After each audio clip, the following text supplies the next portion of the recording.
Nyt on vähän erikoisempi ranta. Ranta, missä on paljon litteitä kiviä. Ja näistä on aika hienosti jaksettu tänne väsätä kaikenlaisia pienempiä ja isompia kivikasoja.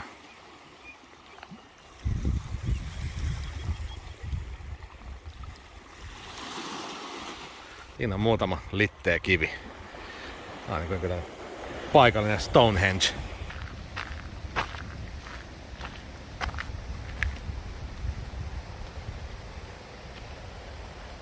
Äsken oli tosiaan Tyrisalun kiviranta. Se on noin puoli tuntia Tallinnasta länteen autolla siis. Ja siitä eteenpäin noin 6 minuuttia.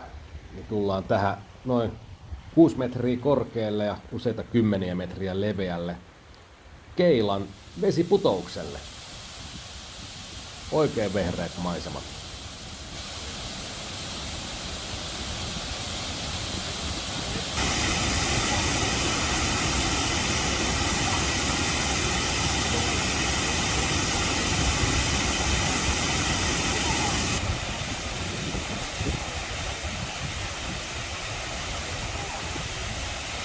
Keilan vesiputoukselta jatkaa noin 1,5 tuntia ja 130 kilometriä tänne Virtsun satamaan. Niin täältä pääseekin näppärästi autolautalla Saarenmaalle.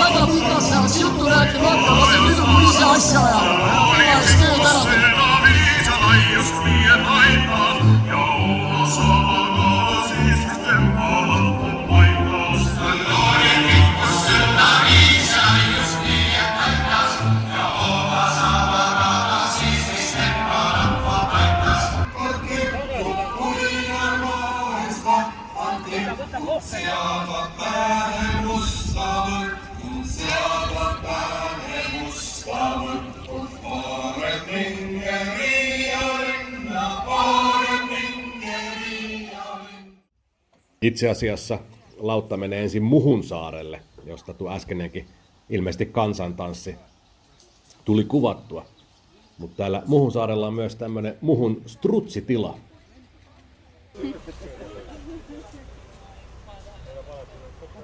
Liput tänne strutsitilalle maksoi noin 5 ja 10 € välillä per henkilö, joten hinnasta ei ole kiinni.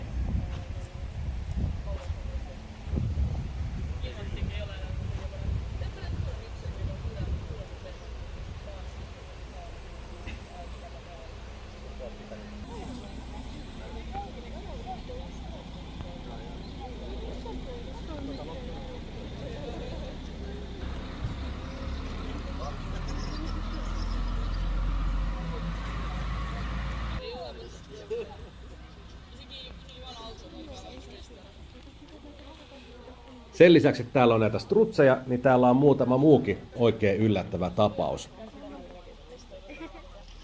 Nimittäin zeebroja.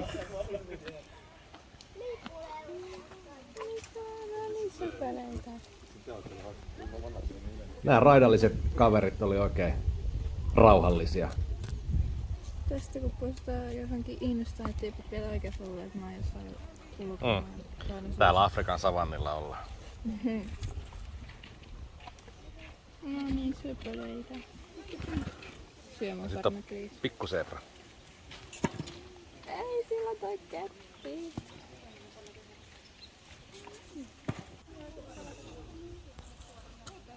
Ja sen lisäksi on vielä näitä kenguruita. Nyt en ole varma, onko nämä jotain punajättikenguruita, niin kuin Visit Estonian sivulla mainostetaan, vai jotain muita kenguruita, mutta ei näitä joka päivä näe.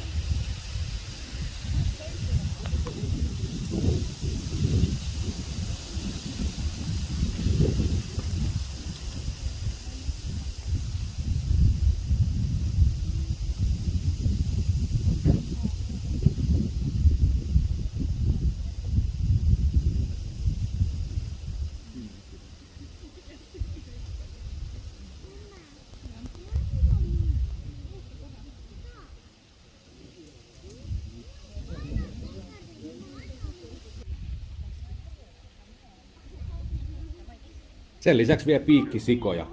Et ihan jos ajelee Muhun ja Saarenmaan saarilla, niin kannattaa ehdottomasti pysähtyä tähän näin.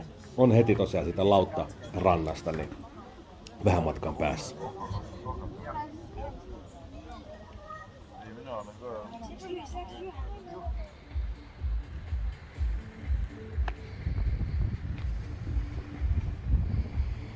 Tänne Pangan rantatörmälle kestikin sit ajella sieltä Strutsitilalta noin 3 tuntia, vaikka matka oli vain 93 kilometriä.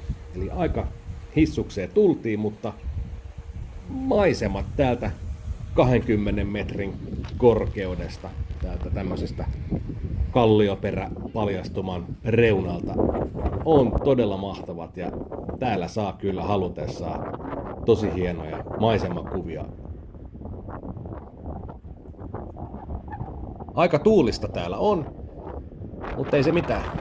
Pidetään hatuista kiinni, jos semmoset sattuu päässä olemaan.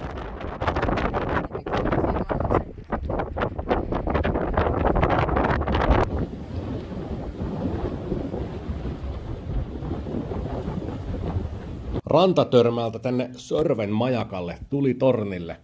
Ihan tänne Saarenmaan eteläkärkeen tuli matkaa semmoset 90 kilsaa ja se oli ajassa noin reilun tunnin ajomatka.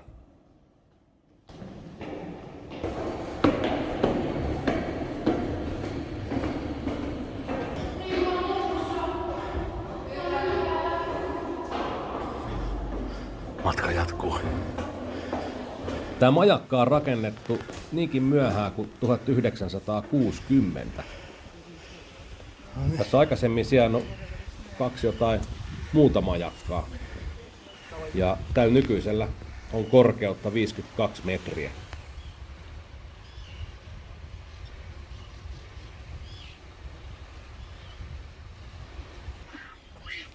Stockholm,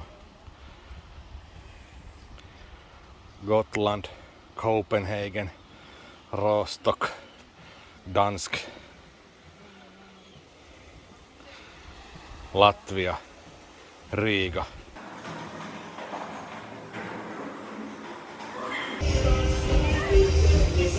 Saarenmaan pääkaupungin Kuressaaren vuosittaiset meripäivät ovat ehdottomasti kokemisen ja pysähtymisen arvoinen paikka ja asia.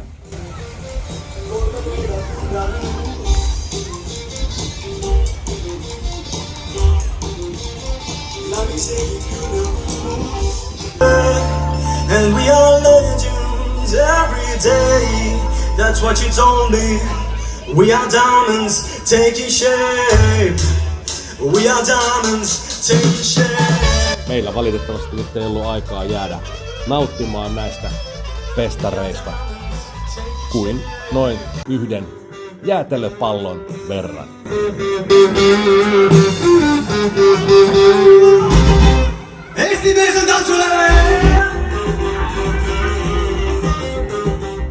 Haapsalu on ehkä Viron idyllisin kaupunki.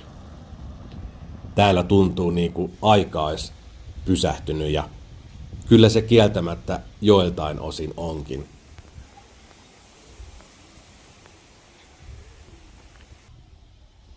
Haapsalua halkovan pääkadun rakennukset ovat ainakin julkisivuiltaan erittäin hyvässä ja hienossa kunnossa, mutta siitä ihan pieni matka sivummalle, niin on jo vähän tämmöistä askeettisempaa, mutta oikein idyllistä pientaloa.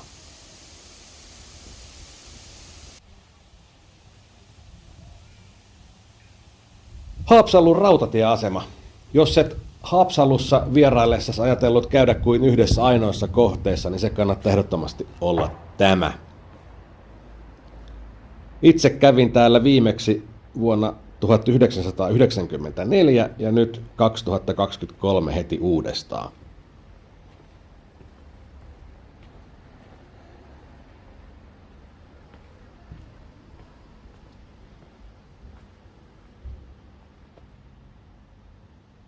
Täällä on matkustajasali, keisarillinen paviljonki ja katettu laituri on 216 metriä pitkä.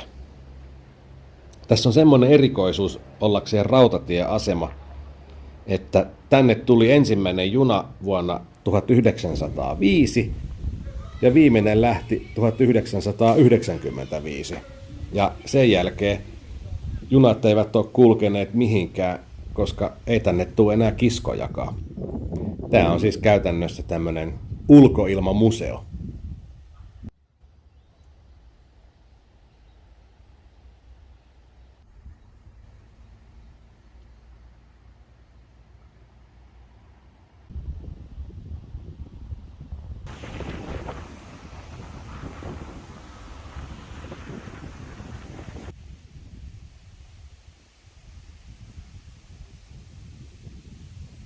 Väikkeviik on Haapsalussa oleva, ei lampi, mutta no, voi sitä järveksi sanoa,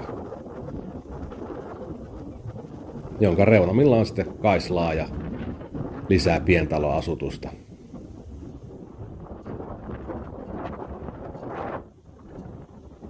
Vestmeren jahisatama.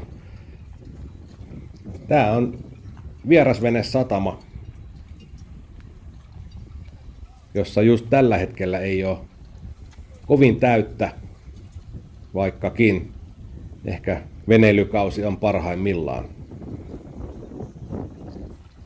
Tänne pääsee esimerkiksi Hangosta muutamassa tunnissa, tai sitten se voi ottaa 12 tuntia, jos tulee vaikka purjehtien tai muulla hitaammalla kuin nopeammalla moottoriveneellä.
Yhtä näppärästi kuin autolautalla pääsi Saarenmaalle, niin Haapsalun lähettyviltä pääsee myös tänne Hiidenmaalle eli Hiijumaalle.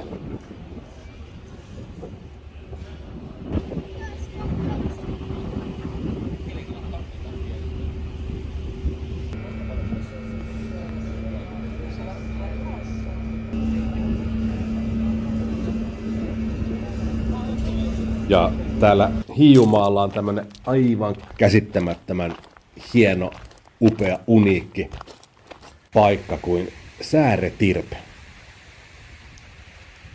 Tää on tämmönen pienistä kivistä koostuva, kauas horisonttiin ulottuva, merestä kohoava, hyvin kapea rantakaistale.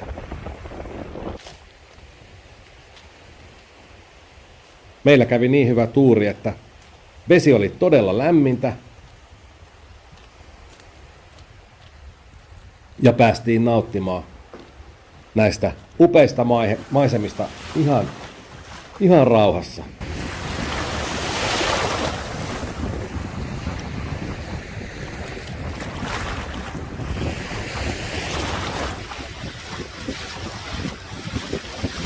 Tässä on vaan nilkkoihin asti vettä ja tätä voi kahlata aivan loputtomiin, eikä se vesi muutu yhtään sen syvemmäksi.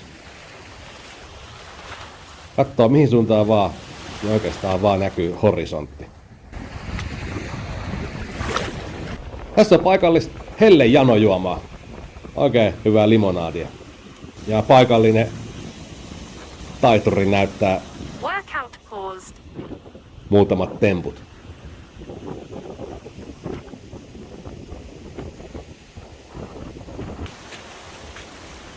Sitten mennään vielä takas käymään tuolla Haapsalussa. Ja ihan tähän videon loppuun tämmönen aavistuksen nopeutettu dashcam eli kojelauta video.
Mut joo hei, hyvä kun taas kattelit video, hyvä kun olit mukana.